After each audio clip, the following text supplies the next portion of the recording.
Patricio se dedicaba a la agricultura. Una mañana, mientras recogía aguacates, integrantes del ejército le dispararon y acabaron con su vida. Después dijeron que se trató de un error. Los militares han querido que casos como estos sean conocidos por la justicia penal militar buscando su impunidad. El fuero penal militar busca el tratamiento diferenciado que reciben los militares por la labor que desempeñan. Es la base de la justicia penal militar que se encarga de investigar y juzgar a los militares en servicio activo que en el cumplimiento de su tarea cometan delitos relacionados con el mismo servicio. Por ejemplo, abandonar su puesto, perder su fusil o fugarse. Gran parte de la violencia que vive Colombia tiene su raíz no solo en el conflicto armado, sino en la violencia sociopolítica, es decir, la que se ha vivido por razones políticas, principalmente caracterizada por la violencia ejercida desde el Estado en contra de las personas y organizaciones que exigen cambios económicos y sociales. Sindicalistas, campesinas y campesinos, defensores de derechos humanos que no participan del conflicto armado, han sido asesinados como producto de esta violencia. En Colombia ha existido el fuero penal militar desde antes de la Constitución de 1991. Sin embargo, el Ejército ha insistido en la necesidad de ampliar este fuero. En el contexto actual, donde se negocia con las guerrillas la salida al conflicto armado, las Fuerzas Armadas y otros sectores que comparten la visión militarista han buscado diferentes vías para ampliar la jurisdicción penal militar con el fin de que crímenes cometidos por la fuerza pública que no tienen relación con su función constitucional, como tortura, desapariciones y ejecuciones extrajudiciales, sean investigados por la justicia militar, aun cuando esto está prohibido por normas nacionales e internacionales. Para lograrlo, han promovido una serie de leyes, directivas y reformas constitucionales. Gracias a las denuncias de las víctimas de crímenes que comprometen a integrantes de la fuerza pública, al trabajo de defensoras y defensores de derechos humanos y organismos internacionales, muchas de estas iniciativas no llegaron a convertirse en leyes. Pero quienes siguen buscando que el fuero penal militar se amplíe, han intentado hasta reformar la Constitución para que se excluya a los militares del juzgamiento por parte de jueces ordinarios. Por ejemplo, la Ley 1765 desarrolla aún más la justicia penal militar, dotándola de fiscalía y defensoría propias, creando toda una justicia paralela para juzgar a los militares, dándoles cada vez más facultades, recursos financieros y humanos. Esta ley también dispone que una violación a los derechos humanos sea vista como un error militar. Con todo esto, los militares y quienes están interesados en que no se conozca la verdad sobre sus crímenes buscan ser juzgados por sus semejantes bajo sus propios términos, lo que permite asegurar la impunidad en casos como el de Patricio y otras miles de víctimas de los llamados falsos positivos.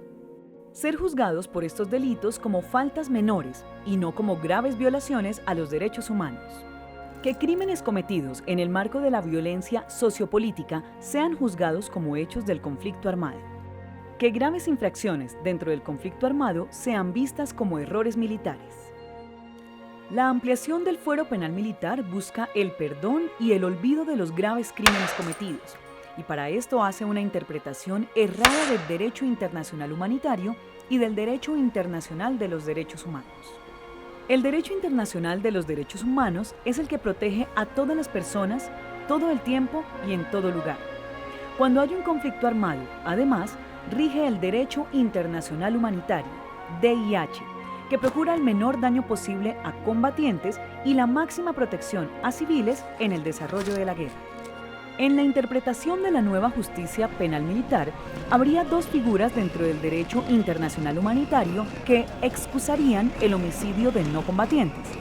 La primera, el blanco legítimo, que deja el poder a los mandos militares de interpretar cuándo una conducta civil constituye una participación directa en las hostilidades que justifica operaciones militares en su contra, como el caso de Patricio.